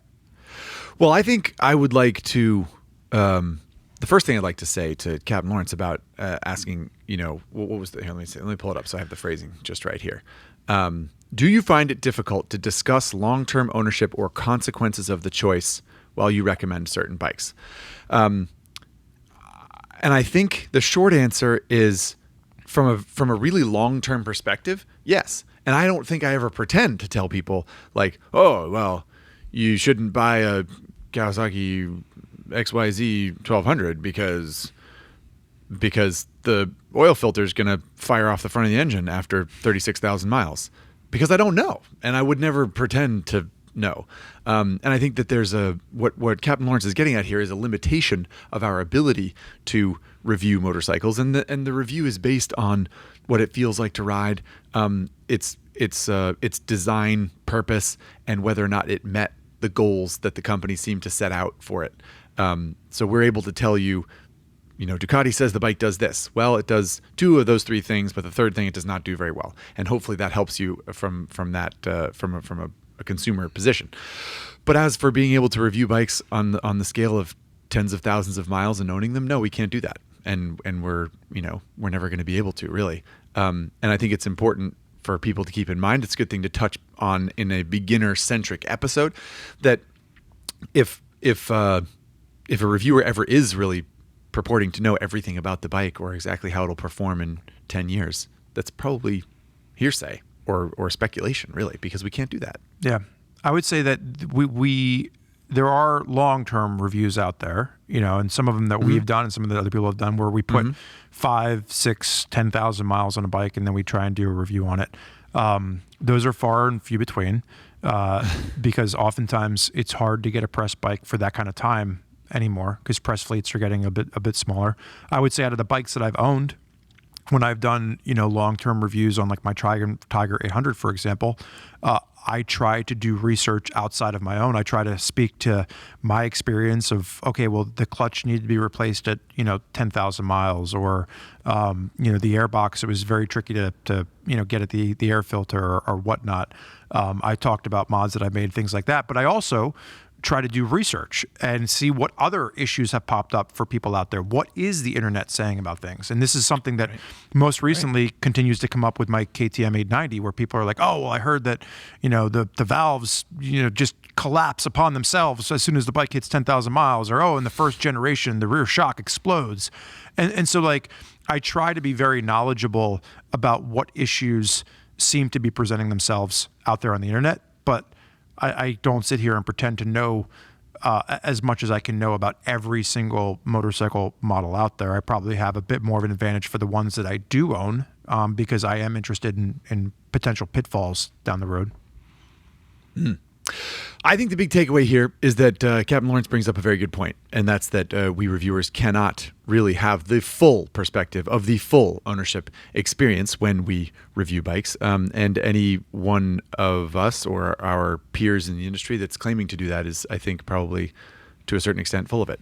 And I would also, I think, as Spurgeon sort of said, it's good to do your own research. That is one of the things the internet's great about, is that if you own a Kawasaki XYZ 1200, then you can probably go to xyz1200.net forum and chat with all the other people who own that bike and learn what they've learned over the years and see what problems there are and that kind of thing. Not to put the onus completely on you, the consumer, Captain Lawrence, and you others, but this is a notion I come back to in Daily Rider on occasion, which is that when I review a bike, I'm trying to give you all the information that you need to make a decision, not tell you what to do. I get so many messages on social media from people saying like, Yamaha XSR 900 or Kawasaki Z900, which one should I get? And I'm like, I don't know. I don't know. How am I supposed to know that? I don't know who you are. I don't know what you want. It doesn't, like I've done the best thing that I can do in telling you how I think they are different, what the bikes are good at or not good at. But, people all the time are like, how can you recommend that bike? I live 600 miles from a dealer. I'm like, well, then I'm not talking to you about like, if you need a Honda instead of a Moto Guzzi because that's the closest dealer, then that totally trumps any opinion that I have. Like I'm not trying to force anything down your throat. I'm just trying to give information out that will help make a decision that is ultimately yours. And it's funny because oftentimes when you get those questions, it just leaves either Zach or myself with more questions. Should I get a KTM 890 or a Tenere 700? Right. How are you going to ride it? How much money do you have? Yeah, where do you live? Yeah, I mean, it's very not black and white, and I think this just kind of goes a little bit further than that, Captain Lawrence. But I appreciate the question. It's a good call out. Yeah, I agreed. I also want to just very quickly, speaking of captains, I got a Instagram message from Captain Michael Pearson III. And if you remember, old MP3 was the one that made the comics, the Highside, Lowside comics for Zach and myself. Sent me a message. He goes, don't worry, I'm working on some new material for you folks. Some new comics about Highside, Lowside. And they made him a tugboat captain. So, Michael, congratulations on getting promoted to tugboat captain. I don't know how religiously you got to keep your eyes on the sea whilst also, writing out Highside, Lowside comments. But I just wanted to throw our comics. But I just wanted to give a shout out to Michael. We enjoyed his comics in the past. We'll enjoy them again. And just a little fun comment there that I got on Instagram. Indeed. That's very fun. The comics were hilarious. Good work there, MP3. You keep at it, and you keep your eyes on the waves also, because it seems like your job's important. That brings us to the end of this episode. Thanks for sticking around. If you've made it this far and you're still awake, friendly reminder to leave a comment on YouTube if that's how you watch and listen, or send us a comment or an engine sound to Highside, Lowside at RevZilla.com. Share with your friends. And this is the time in the podcast when we look back. We look for a moment, a big takeaway from this podcast. What do you think, Spurge? What do you got? Well, Anything? I usually give a takeaway that's serious, and then you usually give a takeaway that pokes fun at me somehow. So I'm going to let you go. You want to roll reversal then? I'm going to let you go script? first. Yeah. Why don't you go first? What's your takeaway? I'll go first. My takeaway is I'd like to point out, I'd just like to highlight one of the things that Ari said near the end of his time with us, which was that it's a good time to be a beginner, and there are lots of options. And whether you're a new rider or a returning rider, or you're just a veteran rider who's interested in the landscape of the industry right now, I think it's important. It's an important call out that all of these options that are around right now, it's exciting. There, even when Ari and I started sort of as motorcycle journalists 10 years ago for me, maybe more like 15 years ago for him, there weren't these options. And that wasn't that long ago. And it is the horizon is so broad and vast right now. And it is really cool. And I think that as motorcyclists, whether you're brand new getting into it or have been around a while, it's an important thing to remember. And I like that. I love that. I wish I would have gone first now, because that was a good one. What I want to do is I want to kind of throw back to, we spent a lot of time in this episode talking about the CTXP episode that, I'm assuming a lot of people have already watched. If you haven't, you should definitely check it out. Hopefully. Yeah. But part of the catalyst for doing this episode was to kind of go a little bit more in depth. But regardless of what bikes we talked about today, or regardless of which bike came out on top of this crazy fun CTXP episode that we produced, motorcycles are fun. We had there wasn't one moment whilst producing that episode of CTXP where we didn't look around and think to ourselves, we're just having a great time. It doesn't matter if I'm on the Meteor 350 or the CRF 300 or the well, maybe not the Sondors, but it was so much fun. And if we could just inspire people to want to get out there and try two wheels for themselves, that's the biggest takeaway for me from that CTXP episode, or from this episode of Highside Lowside, is hopefully we can help just get some people over the hump of just try it. Just throw your leg over two wheels and just give it a try, because there's just, whether you're riding in the city or the country or a dirt road or a racetrack, there's so much fun. Motorcycles are just fun, and that's what I hope people are taking away. Okay, there you have it, everybody. Cue the music. Let's get out of here, Spurge. That's enough for one day. Thanks so much for listening. For Spurge, I'm Zach. Thanks for hanging out, everybody. See ya. Hasta luego.